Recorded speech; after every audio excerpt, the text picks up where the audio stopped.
নমস্কার, আনভিকশন সাইটে আপনাদের স্বাগত। আজকে আমরা অদ্বৈত বেদান্তে মহাবাক্য বিচার বিষয়টা নিয়ে পড়ব।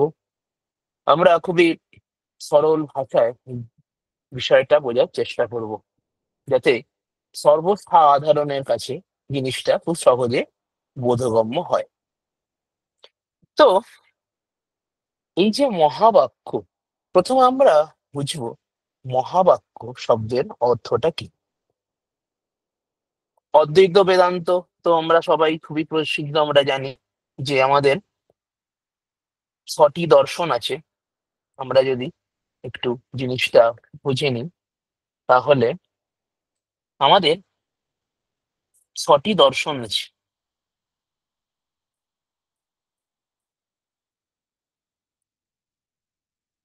কি কি দর্শন আছে সেটা যদি আমরা দেখি, তাহলে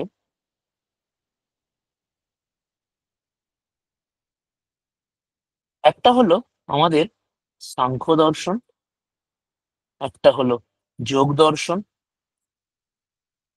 ন্যায়, বৈশেষিক, পূর্ব মীমাংসা এবং উত্তর মীমাংসা।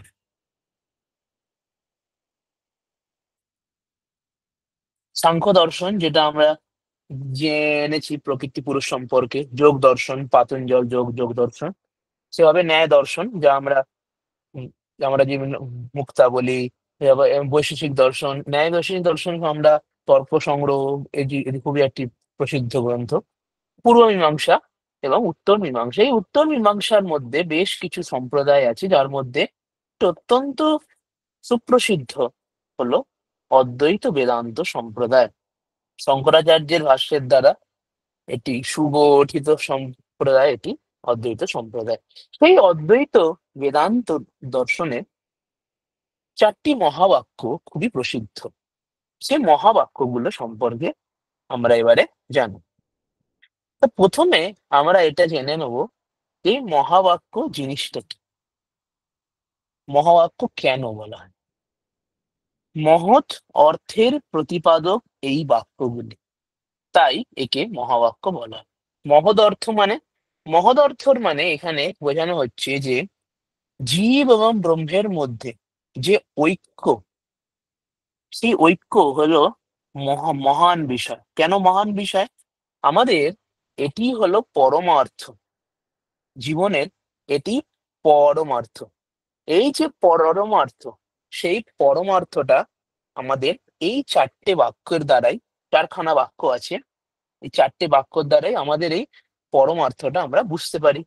এটাই জীবনের লক্ষ্য, সেটাই এই ৪টে বাক্যে দ্বারা সাক্ষাৎ প্রতিপাদন করা। এখন এটা বলা যেতে পারে পুরো অদ্বৈত বেদান্ত দর্শনের লক্ষ্যই তো সেই জীব আর ব্রহ্মের মধ্যে ঐক্য স্থাপন করা। তাহলে কেন এই ৪টে বাক্য আমরা নেব? কথা হলো, ঠিকই সব জায়গাতেই আছে, কিন্তু কোথাও উপমার দ্বারা আছে। যেমন যদি আমরা কঠোপনিষদ দেখি, ওখানে আত্মানম প্রথিনম বৃদ্ধি করে আত্মার অর্থ মানে উপমার দ্বারা আছে, কোথাও কোনো দৃষ্টান্তর দ্বারা আছে। কিন্তু এই ৪টে বাক্যের সাক্ষাৎ একদম পদার্থগত ভাবে আত্মা এবং ব্রহ্ম আসলে একই। আমরা যে আলাদাভাবে মনে হয় সেটা নয়, আসলে দুটি একই, সেইটা এখানে এই বাক্যের দ্বারা প্রতিপাদিত হয়। এই ৪টে বাক্যকে মহৎ বলা হয়। সাধারণ দৃষ্টিতে জীবাত্মা ও পরমাত্মাকে আলাদা বলে মনে হয়, কিন্তু তারা বস্তুত একজনই। এই যে অর্থটি, তা এই বাক্যের দ্বারা প্রতিপাদিত হয়, তাই এই বাক্যগুলিকে মহাবাক্য বলা হয়। ৪টে বেদের ৪টি মহাবাক্য স্বীকার করা হয়। কি কি? এক হলো ঋগ্বেদ, যজুর্বেদ, সামবেদ এবং অথর্ববেদ। ঋগ্বেদে ঐতিহ্য উপনিষদ, মানে এটি প্রসিদ্ধ উপনিষদ, ঐতের উপনিষদ। সেখানে আছে প্রথম মহাবাক্য প্রজ্ঞানম ব্রহ্মা। সেকেন্ড আছে আমাদের শুক্ল যজুর্বেদে বৃহদারণ্যক উপনিষদ, তার মধ্যে আসে অহম ব্রহ্মাস্মি। তৃতীয় ছান্দোগ্য উপনিষদ সামবেদ। সেখানে আসে তত্ত্বমসি মহাবাক্য, এবং চতুর্থ হলো অথর্ববেদের মণ্ডাক উপনিষদ, যার অন্তর্গত আসে অয়ম আত্মা ব্রহ্ম। এই যে চারটি মূল এ চারটে বাক্য, এই চারটে বাক্যই হলো মহাবাক্য। এখন আমরা ধীরে ধীরে খুব সরলভাবে চারটে বাক্যের একটু অর্থ বোঝার চেষ্টা করব। আমরা এখানে বিষয়টির আরো গভীর অধ্যয়নের জন্য আমরা পঞ্চদশী গ্রন্থের সহায়তা নিয়ে আমরা এই ক্লাসটি করেছি। পঞ্চদশী গ্রন্থের যে পঞ্চম অধ্যায় মহাবাক্য প্রকরণ, সেই প্রকরণে যে শ্লোক আছে তাকে আমরা এখানে উদ্ধৃতি করে আমরা এই ব্যাখ্যাটা করছি, এবং আমরা তার মধ্যে বেদান্ত সার এবং এগুলো সব আমরা দেখব। প্রথম আমরা জেনে নিই প্রজ্ঞানম ব্রহ্ম, আমাদের প্রথম মহাবাক্য। তার আগে আমরা একটু ঐতরেয় উপনিষদ সম্পর্কে অল্প একটু ধারণা করে নিই। ঐতরেয় উপনিষদ কি? ঋগ্বেদের উপনিষদ। এইটি কি? ঐতরেয় আরণ্যক। আমরা কি জানি? বেদের চারটি ভাগ করা হয়। কি কি চারটি ভাগ আছে? একটা হলো সংহিতা, ব্রাহ্মণ, আরণ্যক এবং উপনিষদ। গুড।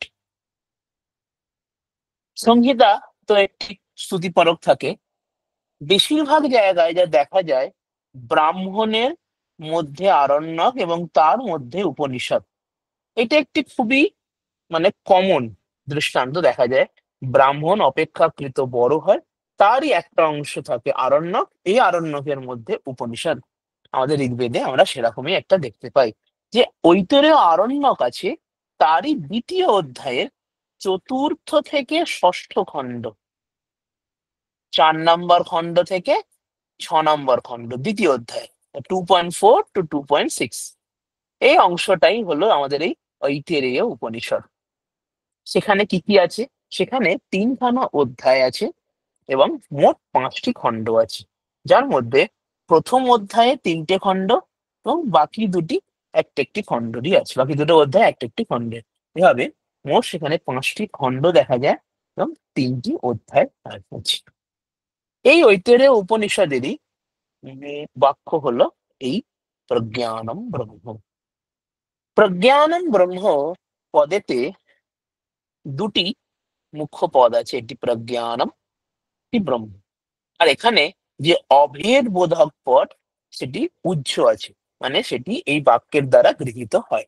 তো এখানে দুটি পদ আলাদা আছে।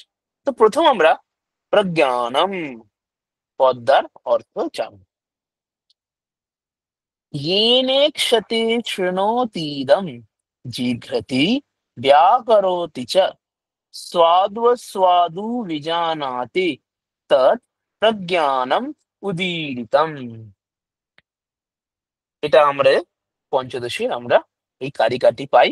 প্রজ্ঞানম কি? প্রজ্ঞান সেই সম্পর্কে এটি প্রসিদ্ধ একটি কারিকা। কি বলছে?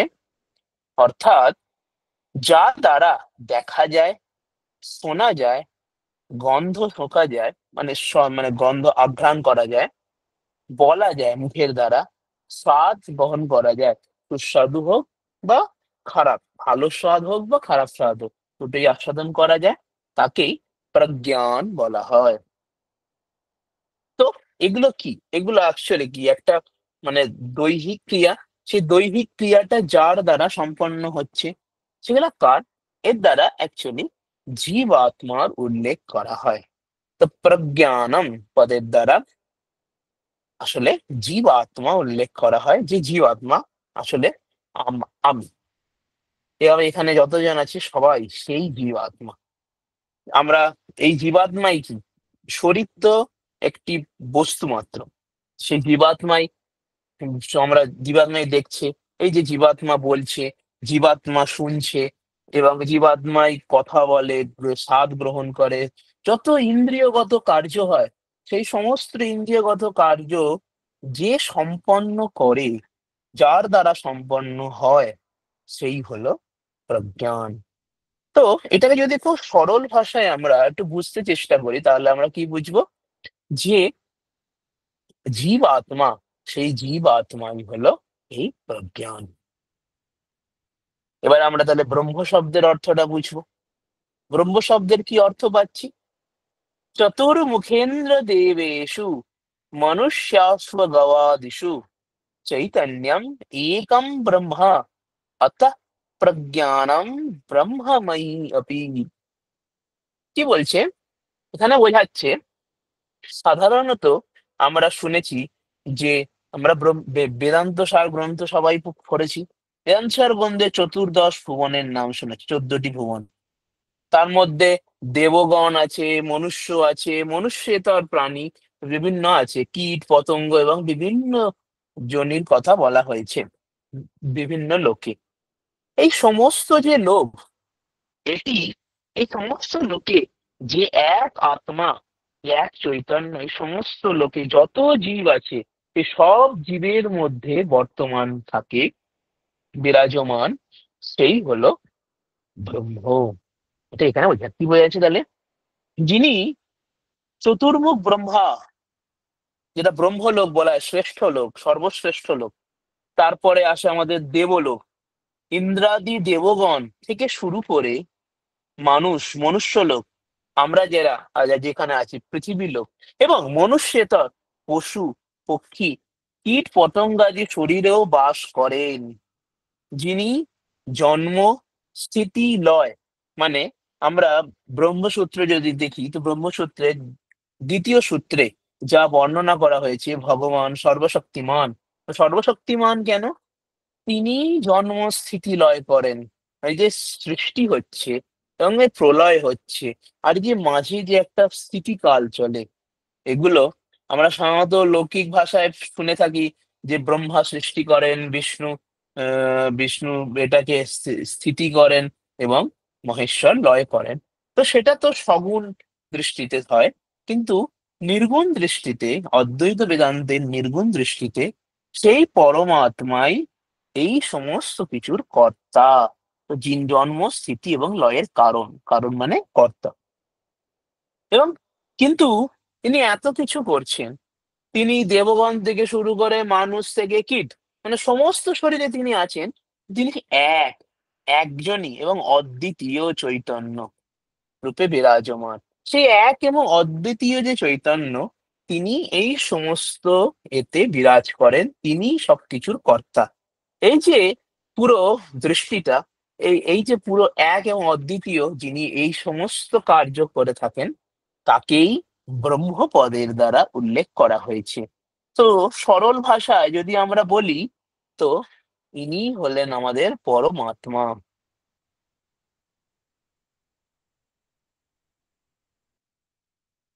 ইনি হলে আমাদের পরমাত্মা, বা আমাদের এমনি সাধারণ ভাষায় বললেন ইনি ঈশ্বর। সাধারণ ভাষায় বললেন নামে ইনি পরমাত্মা। সেই পরমাত্মাই কি? ব্রহ্ম। তাহলে এবার বাক্যতে আমরা যাব। বাক্যতে কি ছিল? বাক্যে ছিল প্রজ্ঞানম ব্রহ্ম।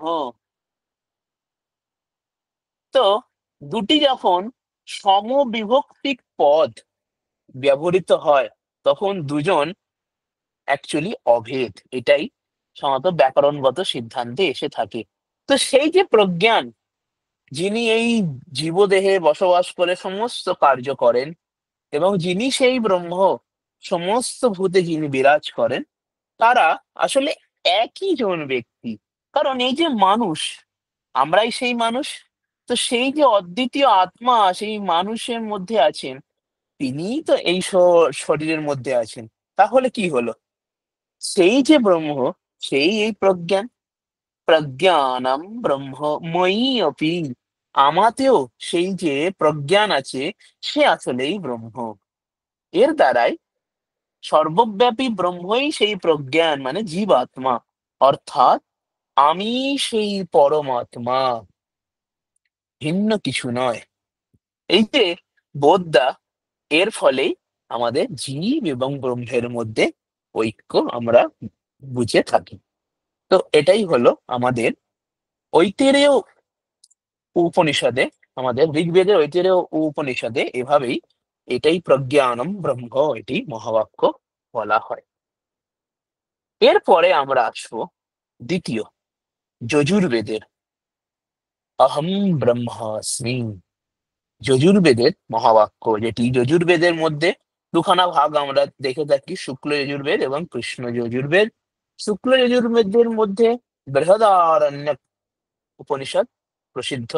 এছাড়াও আমাদের ঈশ উপনিষদও আছে।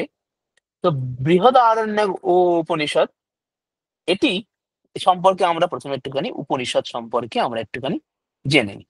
বৃহদারণ্যক কি?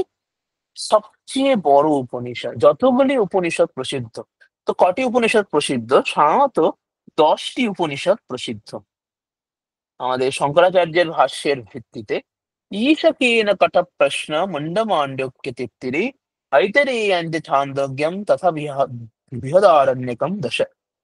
তো ঈশ কেন কঠ প্রশ্ন, মুন্ডক, মান্ডুক্য, তৈত্তিরীয়, ঐতরেয় যেটা আমরা এইমাত্র পড়লাম, ছান্দোগ্য আমরা আগে পড়বো সামবেদে, এবং বৃহদারণ্যক যেটা আমাদের চলছে। যতগুলো উপনিষদ, এছাড়া আমরা আরো কিছু উপনিষদের নাম শুনে থাকি, যেমন শ্বেতাশ্বতর, মৈত্রায়নী, কৌশিকী, কিন্তু সেগুলো অতটা প্রসিদ্ধ এইভাবে হয়নি, কাল পরম্পরায় তাদের অভ্যাসক্রম সেভাবে ছিল না বলে। তো যত উপনিষদ থাকে তার মধ্যে সবচেয়ে বড় কি? সবচেয়ে বড় হলো এই বৃহদারণ্যক উপনিষদ। এটি কি? শুক্ল যজুর্বেদের উপনিষদ। শতপথ ব্রাহ্মণের 14 নম্বর কাণ্ডে অন্তিম ভাগে এই উপনিষদটি আছে। আমরা এর আগে জানলাম না যে ব্রাহ্মণ, আরণ্যক উপনিষদ এইভাবে একটা থাকে, একটার মধ্যেই একটা। তো সেইভাবেই শতপথ ব্রাহ্মণের মধ্যে 14 নম্বর কাণ্ড, চতুর্দশ যে কাণ্ড, তারই অন্তিম ভাগই হলো এই বৃহদারণ্যক উপনিষদ। সেই বৃহদারণ্যক উপনিষদে আমরা একটুখানি অপয়াপটা জেনে নেবো। এখানে 3টে কাণ্ড আছে। টোটাল এখানে 3টে কাণ্ড আছে এবং 6টি অধ্যায় আছে। মুখ্য প্রতিপাদ্য বিষয় কি? বেদান্ত তত্ত্ব অবশ্যই, এবং সন্ন্যাস নিষ্ঠা। এখানের কিছু মুখ্য বিষয় সেটা আসলো যাজ্ঞবল্ক গার্গী এবং যাজ্ঞবল্ক মৈত্রেয়ী সংবাদ। এটি এখানেকার খুবই একটি প্রসিদ্ধ বিষয়। এরই মহাবাক্য হলো অহম ব্রহ্মাস্মি। প্রথম আমরা অহম পদের অর্থ জানি। অহম পদের অর্থ কি? পরিপূর্ণ পরাত্মাস্মিন, পরাত্মা अस्मिन् দেহে বিদ্যাধিকারিণী বুদ্ধে সাক্ষিতয়া স্থিত্বা স্ফুরন অহম ইতি ঈয়তে। তাহলে কি হলো? পরিপূর্ণ পরাত্মা, এটা একটা অংশ আসবে। তাহলে পরিপূর্ণ পরাত্মা अस्मिन् বিদ্যাধিকারিণে দেহে, এটা একটা অংশ। তাহলে পরিপূর্ণ পরাত্মা अस्मिन् বিদ্যাধিকারিণে দেহে বুদ্ধে সাক্ষিতয়া স্থিত্বা স্ফুরত। মানে বুদ্ধির সাক্ষী রূপে থেকে অহম এই পদের দ্বারা বোধিত হয়। তো এখানে এক আসলে জীবাত্মারই গ্রহণ করা হয়েছে অহম পদের দ্বারা। সেই জীবাত্মা কি? একটা বৈশিষ্ট্য বলছে কি? পরিপূর্ণ পরাত্মা। সেই জীবাত্মা কোনো অংশগত নয়, তিনি অ্যাকচুয়ালি পরিপূর্ণ সেই আত্মাই, আত্মা, পরমাত্মাই এই বিদ্যাধিকারী দেহেতে বুদ্ধির সাক্ষী রূপে তিনি আসলে এই বিদ্যাধিকারী দেহে শরীরে প্রবেশ করে এই যে শরীরে যে কাজ হচ্ছে, যত ক্রিয়া হচ্ছে, তার সাক্ষী রূপে বিরাজমান করে। এখানে দুটি প্রশ্ন আসে। এক, বিদ্যাধিকারী দেহ মানে কি? দ্বিতীয়, সাক্ষী মানে কি? বিদ্যাধিকারী দেহ শব্দের অর্থ হলো এই যে আমাদের বিভিন্ন রকম শরীরের আমরা বর্ণনা পেয়ে থাকি, কিন্তু তার মধ্যে মনুষ্য শরীর কেন শ্রেষ্ঠ শরীর বলা হয়? তার মূল কারণ এটাই, এই মনুষ্য শরীরের দ্বারাই আমরা জ্ঞান অর্জন করতে পারি। কি জ্ঞান? ব্রহ্মবিদ্যা অর্জন করতে পারি। কারণ ব্রহ্মবিদ্যাই হলো মূল বিদ্যা। তো এই যে বিদ্যা, তা একমাত্র এই শরীরের দ্বারাই সম্ভব, এবং তাই দেহকে বলা হচ্ছে বিদ্যাধিকারী। বিদ্যা প্রাপ্ত করার উপায়, বিদ্যা গ্রহণের আশ্রয় এই দেহ, সেই দেহে কি করে? বুদ্ধির সাক্ষী। বুদ্ধি কি বিবিধ বিষয়ের জ্ঞান করে, তার আত্মা সাক্ষী রূপে থাকে। একটা শব্দ হয় দ্রষ্টা, আরেকটি শব্দ হয় সাক্ষী। দুটির মধ্যে একটু পার্থক্য থাকে। দ্রষ্টা যে শুধু দেখে, আর সাক্ষী যে জিনিসটাকে বোধে বোধ করে। এটা খুব একটি প্রসিদ্ধ, আমরা শুনতে পাই, বোধে বোধ করা। বোধে বোধ করা মানে সেই জিনিসটি আত্মা অনুভব করে, তার অর্থ বুঝে, কিন্তু তার সেই জিনিসে লিপ্ত হয় না। এটাকে বলে বোধে বোধ করা। সেই বোধে বোধ যে করে তাকেই বলা হয় সাক্ষী। সেই সাক্ষী রূপে এই জীবাত্মা এই শরীরে বিরাজমান করে। বিরাজমান করে তিনি এই অহম পদের দ্বারা বোধিত হন।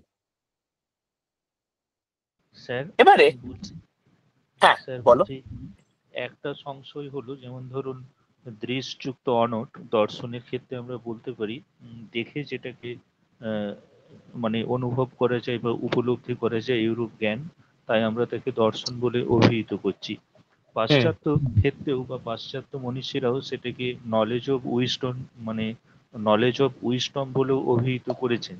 কিন্তু স্যার এই যে দ্রষ্টা এবং সাক্ষী বলছেন, এটার মধ্যে ভেদটা বুঝতে পারলাম না। দ্রষ্টা বলতে সেই দর্শনের অভিহিত জ্ঞানটাকে আমরা বুঝতে পারি, কিন্তু সাক্ষী বলতে বলছেন কোনো একটা পদার্থকে দর্শন করা হলো কিন্তু সেটার মধ্যে লিপ্ত হওয়া হলো না, যেটাকে ব্রহ্মকেই সাক্ষী বলে অভিহিত করছেন। এই জায়গাটা স্যার বুঝতে পারলাম না, যদি স্যার একটু হুম ক্লিয়ার। দ্রষ্টা মানে হচ্ছে কোনো বিষয় দর্শন করা। যেমন আমি, যেমন তো আমরা হচ্ছে এই বিষয়ে এই শ্লোকটা ধরো পড়ছি, বা কোনো একটা বিষয় হচ্ছে তার থেকে জ্ঞান অর্জন করছি, তো এটা হলো দ্রষ্টা। আমি জিনিসটা দেখলাম, তো আমি দ্রষ্টা। কিন্তু সাক্ষী মানে হলো সেই যে জ্ঞান অর্জন হলো, সেই জ্ঞান অর্জনের ফলে যে বোধ হলো, সেই বোধটা হয়, কিন্তু তার যে কর্মগত মানে ফল, তার দ্বারা লিপ্ত হয় না। এটা হলো সাক্ষী।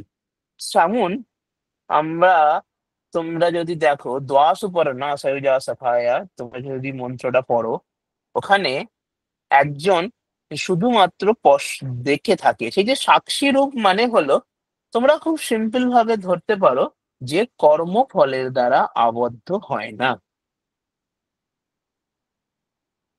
এটা কি বোঝা গেছে? হ্যাঁ স্যার, কর্মের মানে কর্মকে কর্মফলের দ্বারা, সম্পন্ন করার জন্য উনি নিয়োজিত থাকেন, কিন্তু কর্মের ফলের দ্বারা উনি বদ্ধ হন না। হ্যাঁ, ওকে স্যার। এটাই তোমরা গীতাতেও পাবে, ওই অর্থ, একই অর্থ। কারণ এই পরমাত্মা শরীরের, কারণ দেহ এবং পরমাত্মা দুটি সম্পূর্ণ ভিন্ন বিষয়। জি- সেইটাই এখানে অ্যাকচুয়ালি প্রতিপাদন, এই কারণে সাক্ষী প্রতিপাদন করা হয়, যাতে দেহগত কর্ম আত্মার কর্ম নয়। আত্মা সেখানে সেই জিনিসটা অনুভব করে, কিন্তু তার সেটা তার এ হিসাবে হয় না। তাই সে দেহ আত্মা নয়, সে যে ভেদটা দেখানো হয় না, সেইটা দেখানোর জন্যই সাক্ষী বলে প্রতিপাদন করা হয়। আচ্ছা। হ্যাঁ স্যার, বুঝতে পেরেছি স্যার। এই এই ক্ষেত্রেও আরো কয়েকটা প্রচলিত উদাহরণ এই ক্ষেত্রে টেনে আনা যায় বা প্রতিস্থাপন করা যায়। মানে অদ্বৈত বেদান্তবাদী শঙ্করাচার্য যেখানে আত্মতত্ত্বের উদাহরণগুলোকে ব্যক্ত করেছেন, দেহ থেকে আত্মাকে পৃথকীকরণ করার জন্য ওনার দুটো বিখ্যাত শ্লোক আছে। ও সম্ভবত আত্মতত্ত্বের দ্বিতীয় এবং তৃতীয় শ্লোকটাই, হুম হুম হুম এই তদে জ্যোতি তৈনজ্যোতি তদ্দূরে তদন্তিকে তদন্তিরস্য সর্বস্ব তদ সর্বস্বাস্য বা আহত। আর একটা স্যার যেটুকু আমার মনে পড়ছে, অনিচ্যুত এবং মনস্য জবিও নৈন্যতে বা আপনুগণ পূর্বমর্শত। এগুলো যে দেহ থেকে আত্মা পৃথক এবং আত্মা যে অত্যন্ত হুম। গতিশীল, সেটারই উদাহরণ আর কি। ওকে স্যার, হ্যাঁ, thank you. Thank you sir. ঠিক। তো আমরা এটাই হলো অহং পদের দ্বারা আমরা সেই সাক্ষী, তারই বোধ হয়। নেক্সট আসছে আমাদের ব্রহ্ম। কি ছিল? অহম ব্রহ্ম অস্মি। তিনখানা পদ ছিল। সেখানে অস্মি পদের দ্বারা তো স্পষ্টত ঐক্য প্রতিপাদন করা হয়েছে। তাছাড়াও যেটা আসে সেটা হলো এই মানে আগে যেমন দেখেছিলাম আমরা প্রজ্ঞানম ব্রহ্মতে, ওখানে স্পষ্টত ঐক্যবোধক পদের উল্লেখ করা হয় না, সেখানে ওটা বোধের দ্বারা সেটি বোঝা যায়। এখানে স্পষ্টত উল্লেখ করা হয় আহম ব্রহ্ম অস্মি।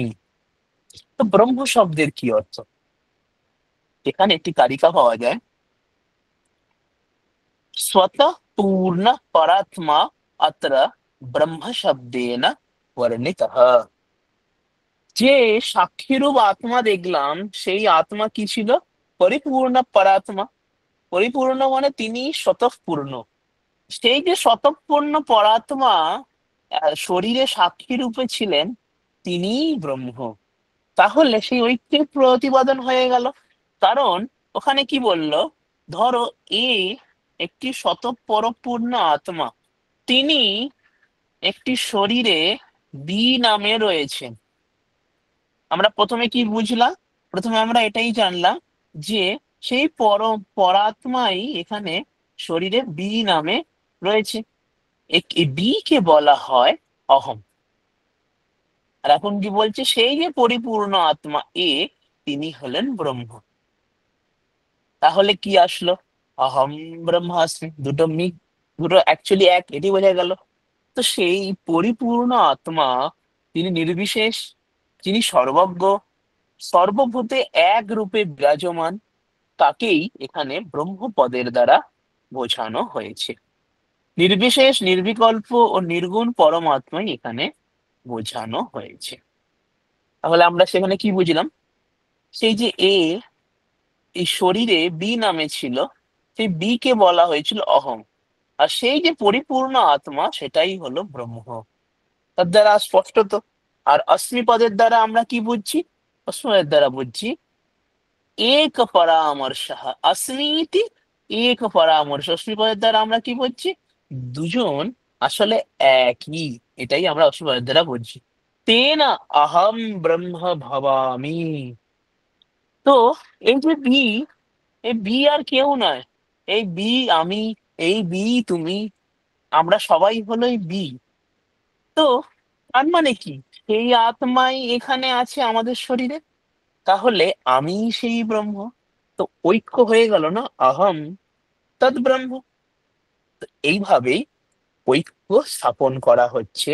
তো আমি সেই পরমাত্মায়, পরমাত্মাই এখানে আছে, তো আমি কোনো ভিন্ন কেউ নয়। অস্মি পদের দ্বারা এখানে অহম ও ব্রহ্ম পদের দ্বারা যে দুই আত্মার উল্লেখ করা হয়েছে, তারা আসলে একই। ঐক্য পরামর্শ মানে একতা, এটাই স্পষ্ট করে বলা হয়েছে। শরীরে সাক্ষী রূপে যে আত্মা রয়েছেন এবং নির্গুণ নিরাকার যে আত্মা, সেই দুইজন আত্মা আসলে একই, ভিন্ন কিছু নয়। এটাই হলো এই অহম ব্রহ্মাস্মি পদের মূল ব্যাখ্যা। এটাই আমরা এখানে ব্যাখ্যা পেয়ে থাকি। অহম ব্রহ্ম অস্মি, অহম পদের দ্বারা সেই জীবাত্মা এবং ব্রহ্ম পদের দ্বারা সেই পরমাত্মার কথা উল্লেখ করা হয়েছে। এবারে তৃতীয় আসে আমাদের তত্ত্বমসি, সামবেদের মহাবাক্য। দেখি এটা সামবেদের, সেটা কোথায় আছে? ছান্দোগ্য উপনিষদ। তো প্রথম আমরা ছান্দোগ্য উপনিষদ সম্পর্কে একটু জেনে নেব। সামবেদের উপনিষদ, কিছু প্রসিদ্ধ বাক্য আমরা এখানে পাই। সর্বম খলবিদম ব্রহ্মা, ঐতৎ আত্মবিদম সর্বম, ওম ইতি এতদক্ষরম উদ্গীতম উপাসীত, বাচারম্ভণম বিকারো নামধেয়ম। এই সমস্ত বাক্যেতেই সেই আত্মা ব্রহ্মের ঐক্য, ব্রহ্ম এক, এটাই প্রতিপাদন হয়েছে। বাচারম্ভণম বিকার সবেতেই, এটা আমরা বেদান্ত সারেও এর উল্লেখ আমরা পেয়ে থাকি। বাচারম্ভণম বিকারো নামধেয়ম মৃত্তিকেত্যেব সত্যম, মানে বলা হয়, যেমন ধরো মাটির কলসি, মাটির কড়া, উম, ঘটি বাটি, মাটির পুতুল, সবকিছুই মাটির। তো ঘটি কিন্তু কড়া নয়, কড়া কিন্তু পুতুল নয়, কিন্তু তাদের মধ্যে যে মাটিটা, সেটা কিন্তু একই। তো আধারগত ভাবে সবাই এক। তো এটাই এই বাচারম্ভণম বিকার নামধেয়ম মৃত্তিকা, মানে কথার দ্বারা সবই আলাদা, কিন্তু মৃত্তিকা তার যে মূল তত্ত্ব, তা সেটাকে ধরে থাকলে সবাই একই। এটাই এখানে প্রতিপাদন করা হয়েছে। এখানে কিছু মুখ্য বিষয় থাকে, সেগুলো হলো এখানে শ্বেতকেতু উপাখ্যান, উদ্গীত উপাসনা এবং প্রাণোপাসনা এখানে উল্লেখ। তাই এগুলো কিছু কিছু এখানকার মুখ্য বিষয় আমরা পাই। এখানকারই মহাবাক্য হলো তত্ত্বমসি। এখানে দুখানা পদ আছে একইভাবে, একটি তৎ একটি ত্বম। তৎ পদের দ্বারা সেই পরমাত্মাকে বোঝানো হয়েছে এবং ত্বম পদের দ্বারা জীবাত্মাকে বোঝানো হয়েছে। সেখানে আমরা একটা শ্লোক পাই, एकमेवाद्वितीयं सत् नाम रूप विवर्जितम् सृष्टे पुरा अधुनापि अस्य तादृक्त्वं तत् इति ईरियते। সেই যে নাম রূপ বর্জিত এক এবং অদ্বিতীয় যে পরমাত্মা, যিনি সৃষ্টির আগেও ছিলেন, এখনো আছেন এবং পরেও থাকবেন, সেই পরমাত্মা এখানে তৎপদের দ্বারা বোঝানো হয়েছে। তৎপদের দ্বারা আমরা যদি সরলভাবে বোঝানো হয়, তো আমরা পরমাত্মা বা ঈশ্বর এই শব্দটি বুঝবো। তম পদের দ্বারা কি, শ্রোতুর্দেহেন্দ্রিয়াতীতম বস্তু অত্র ত্বম পদে পদেন ঈরিতম একদা গৃহতে আসি। আসি পদের দ্বারা কি, একতা ঐক্যম অনুভূয়তাম। আচ্ছা, তাহলে দেহ ইন্দ্রিয় থেকে ভিন্ন সব কাজের যিনি সাক্ষী, তাকেই ত্বম পদের দ্বারা বোঝানো হয়েছে। অ্যাকচুয়ালি ত্বম পদের দ্বারা আমরা জীবাত্মা গ্রহণ করব, কিন্তু এখানে এই যে অসি পদের দ্বারা ঐক্য বোঝানো হচ্ছে, সেই ঐক্যটি খুব স্পষ্টত বোধগম্য হয় না। কেন হয় না? কারণ পরমাত্মা এবং জীবাত্মা আগে যেমন জিনিসটা একক, সেটা খুব স্পষ্ট বোঝা যাচ্ছিল, এখানে সেটা খুব স্পষ্টত ভাবে দুজনে এক এটা বোঝা যায় না। তো সেটা কি করে বোঝা যাবে? সেটা এখানে লক্ষণার দ্বারা বোঝানো হয়। তাকে বলা হয় ভাগ ত্যাগ লক্ষণা বা জহদ জহদ লক্ষণা। বিষয়টা আমরা একটু ভালো করে বুঝে নিই কি ব্যাপার। এটি বেদান্ত সারে খুব ভালোভাবে ব্যাখ্যা করা হয়েছে, আমরা একটু এখানে সরল ভাবে বুঝি। তো বিষয়টা হলো, এখানে একটা প্রশ্ন জাগে যে তৎ এবং ত্বম, তৎপদের মানে কি? তৎপদের মানে হলো, তৎপদের মানে হলো সর্বজ্ঞম।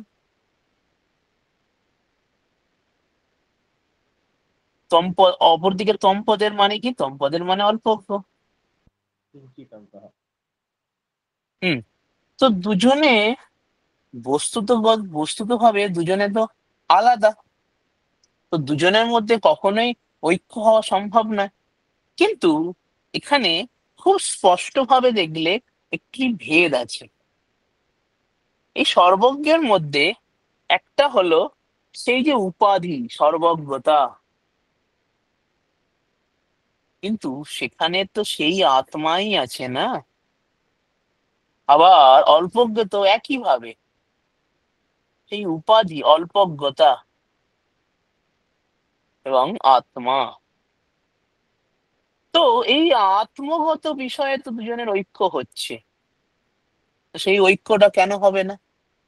তো প্রথমে এখানে কি করা হয়, প্রথমে দেখা হয়, ঠিক আছে তাহলে আমরা একটু শক্তিয়ার্থ করে আলোচনা করে দেখি। শক্তিয়ার্থে খুব প্রসিদ্ধ একটা উদাহরণ আসে, নীলম উৎপলম পদে যদি দেখি, নীল শব্দ অন্য তোমার রক্ত, হরিত, শ্বেত এই সমস্ত রং থেকে উৎপলকে পৃথক করে। আবার অপরদিকে উৎপলও ঘট, পট ইত্যাদি বস্তু থেকে এই একে আলাদা করে। তো দুজনে একে অপরকে আলাদা করে একটা অর্থ করে নীল পদ্ম। কিন্তু তত্ত্বমসির স্থলে আমরা সেই বিষয়টা কিন্তু খুব ভালোভাবে পাই না। কারণ এখানে তৎ ত্বম পদকে বিশেষিত করতে পারে না, কারণ দুজনের উপাধিগত পার্থক্য আছে। আবার ত্বম ও তৎপদকে পারে না উপাধিগত পার্থক্যের কারণে। তো তোমাদের সক্রিয়ার্থ তো হলো না। তো সক্রিয়ার্থ যখন হলো না, তখন এখানে কি আসবে? शक्यार्थवाद तद्বোধ জয়া লক্ষণা প্রবর্ততে। তো লক্ষণা দু প্রকারের লক্ষণা প্রসিদ্ধ। একটি হলো जह जहत लक्षणा। আহ একটা भाग হলো জহর লক্ষণা, আর একটা হলো অজহর লক্ষণা। গুড। তো স্যার, আমরা, স্যার হ্যাঁ, ওই যে বললেন যে মৃত্তিকা থেকে প্রস্তুত ঘট পট পুতুল যাই হোক না কেন, অবয়বগত দিক দিয়ে বা বৈচিত্র্যময়তার দিক দিয়ে তারা আলাদা, কিন্তু তারা হুম সবাই মাটি দ্বারা প্রস্তুত। তেমন ওই হুম আত্মার উদাহরণটা, যে দুটোর মধ্যে আত্মা আছে কিন্তু উপাধিগতভাবে ভিন্ন, তবে তো স্যার হুম আত্মাগুলো দুই ক্ষেত্রে মিলে গেল। তো তবে স্যার ভেদটা তো রইলো না, তৎ এবং তমের মধ্যে একই তো হবে না? না, ওইভাবে হয় না। যাতে সক্রিয়ার্থতে মানে যদি হ্যাঁ। অর্থ পুরোটা নিয়ে ঐক্য হয়, কেটে কেটে ঐক্য হয় না। যেমন নীলম উৎপলম, এখানে পুরো নীল শব্দের যে অর্থটা পুরোটাই উৎপলের বিশেষণ হয়ে যায়। উৎপল শব্দে যে পুরো অর্থটা পুরোটাই নীলের বিশেষ্য হয়ে যায়। ওভাবে কেটে কেটে অর্থ তো করা যায় না, না, এই দুটি অর্থ মিলে তো এই পদ্যের অর্থটা আসছে।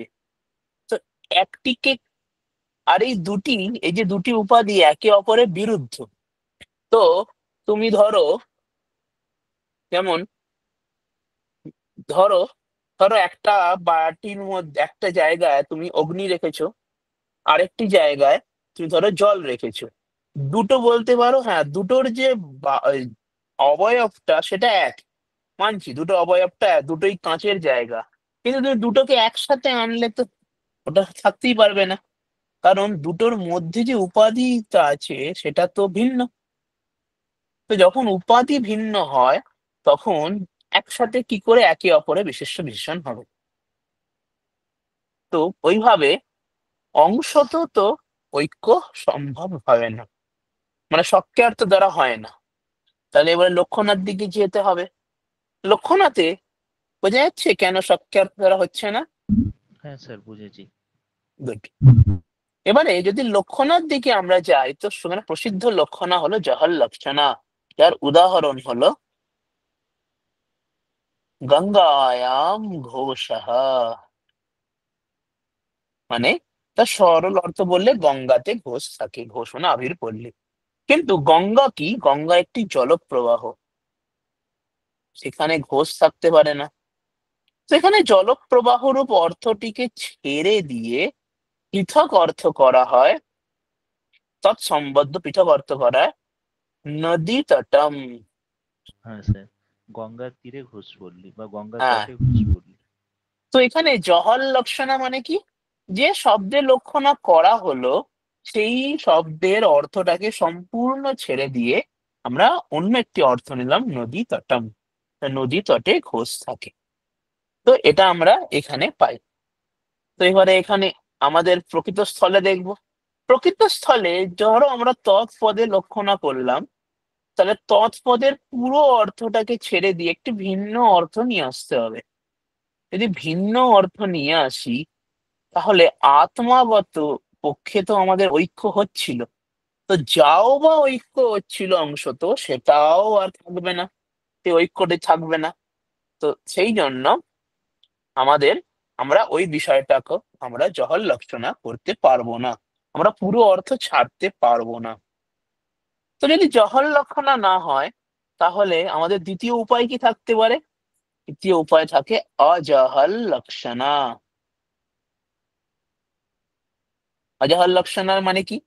অজহর লক্ষণার মানে হলো যেখানে মূল বিষয়টি না ছেড়ে তার সঙ্গে আরো একটি শব্দ জুড়ে, অর্থ জুড়ে লক্ষণা করা হয়। যেমন কি বলা হয়, শোণো ধাবতি। এর মানে হলো রক্তবর্ণ গমন করছে। তো একটা রক্ত বর্ণ, তার মধ্যে গতি তো থাকতে পারে না, সেটা একটা বস্তু, নির্জীব বস্তু, বর্ণ। তাহলে কি, এখানে আশ্বাহা বলে একটি পদ আনা হলো। অশ্ব বলে পদ না আনতে কি হলো, সুবর্ণবর্ণীয় অশ্বাহ, মানে রক্তবর্ণীয় অশ্বাহ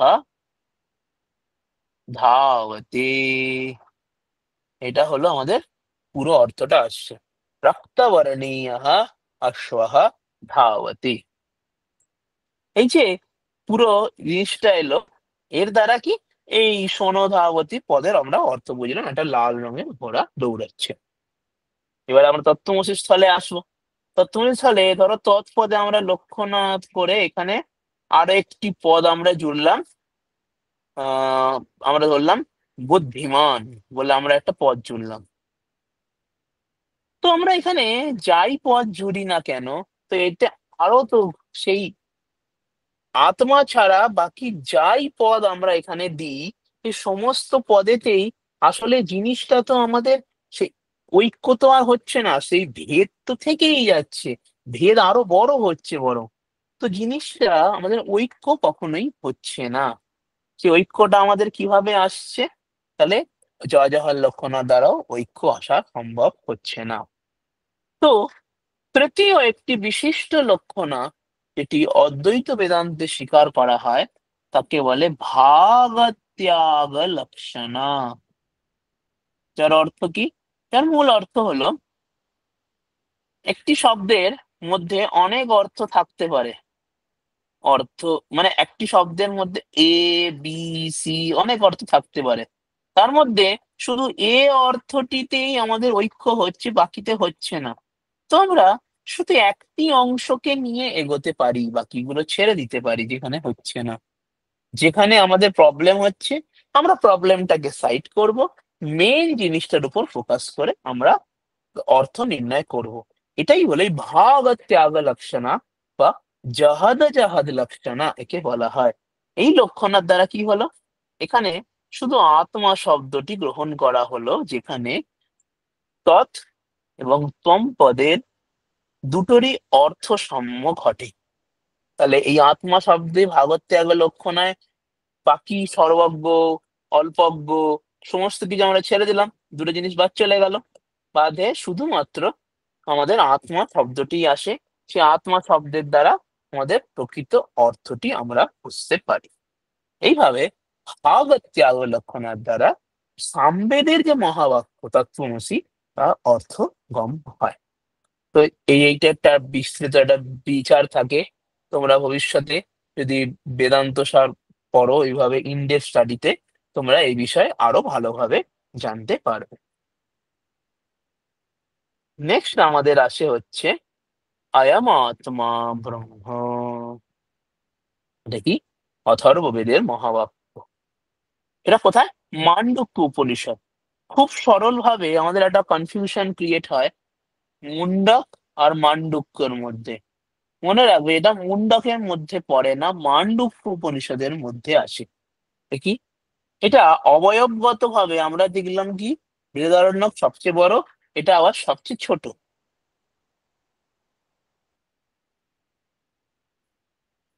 অথর্ববেদ 12টি মন্ত্র। এখানে বস্তুত ওম মন্ত্রের বর্ণনা আছে। এখানকার মহাবাক্য হলো অয়ম আত্মা ব্রহ্ম। স্যার একটাই তো ব্রাহ্মণ, শুধুমাত্র গোপরদ ব্রাহ্মণ, আর তো কিছু নেই হ্যাঁ, অথর্ববেদ। একটাই ব্রাহ্মণ, গৌগপদ ব্রাহ্মণ, এখানে আরণ্যক নেই হ্যাঁ স্যার। অথর্ববেদে। নেক্সট আমাদের আসছে প্রথম আছে কি, অয়ম। অয়ম পদের দ্বারা কি বোঝাচ্ছে, সপ্রকাশা পরোক্ষত্বম অয়ম ইত্যুক্তিতো মতম। অয়ম পদের দ্বারা সপ্রকাশ এবং অপরোক্ষত্ব বোঝানো হচ্ছে। মানে সেই যে আত্মা, সে আসলে সপ্রকাশ, তার জন্য অন্য কিছু লাগে না। তস্য ভাষা সর্বমিদং বিভাতি। এটা খুব প্রসিদ্ধ একটি, এই সপ্রকাশ সম্পর্কে আমরা শ্রুতিবাক্য পেয়ে থাকি। অপরোক্ষ মানে প্রত্যক্ষ বিষয়ের মধ্য। এবারে আত্মা একই ব্যাপার, আমরা এত চারটি মহাবাক্যের মূল বিষয় আসলে একই। আত্মা কি? অহংকারাদি দেহান্তাৎ প্রত্যগাত্মেতি গীয়তে। অহংকার দেহান্ত মানে এই যে শরীর, এই শরীরই সেই জীবাত্মা। এতদিন দেখলাম সেটাই এখানে প্রতিপাদিত হয়েছে, জীবাত্মা। দেহাবচ্ছিন্ন আত্মাই এখানে আত্মা পদের দ্বারা বোঝানো হয়েছে। তাহলে ব্রহ্ম কি? ব্রহ্ম হলো দৃশ্যমানস্য সর্বস্য জগতস্তত্ত্বমীরিয়তে ব্রহ্মশব্দেন তদ ব্রহ্ম স্বপ্রকাশাত্মরূপকম। তাহলে কি হলো? এই যে জগৎ আমরা দেখতে পাচ্ছি, দৃশ্যমানস্য সর্বস্য জগতঃ, এই জগতের তিনি তত্ত্বম, তিনি মূল বিষয় এই জগতের, তিনি সপ্রকাশ, তিনি আত্মস্বরূপ। তো প্রথমে আমরা দেখেছিলাম যে জগতের হচ্ছে সৃষ্টি স্থিতি লয় কারক সেই আত্মাই এইখানে ব্রহ্ম। সেই ব্রহ্মই আয়াম আত্মা, এই যে আত্মা, জীবাত্মা, সেই পরম ব্রহ্ম। এইভাবে যে আমাদের চারটে মহাবাক্য থাকে, এই চারটে মহাবাক্য আমাদের খুবই প্রসিদ্ধ বোঝা হয়। প্রজ্ঞানম ব্রহ্ম, অহম ব্রহ্মাস্মি, তত্ত্বমসি, অয়ম আত্মা ব্রহ্ম। এর মধ্যে তত্ত্বমসিতে খুবই একটি বিচার থাকে, যেটা আমরা এখন এইমাত্র দেখলাম। বাকিগুলোতে খুবই স্পষ্টত সেই অর্থটি প্রতিপাদন করা হয়। তো এভাবেই এটাই আমাদের চারটি মহাবাক্য, যা অদ্বৈত বেদান্তে প্রসিদ্ধ। বোঝা গেছে? হ্যাঁ স্যার, বুঝেছি। স্যার খুব ভালো লাগলো ক্লাস, অত্যন্ত ভালো লাগলো স্যার। আচ্ছা, স্যার তাহলে বলছি, আজকে হ্যাঁ। স্যার বলছি গ্রুপে যদি আপনি আরো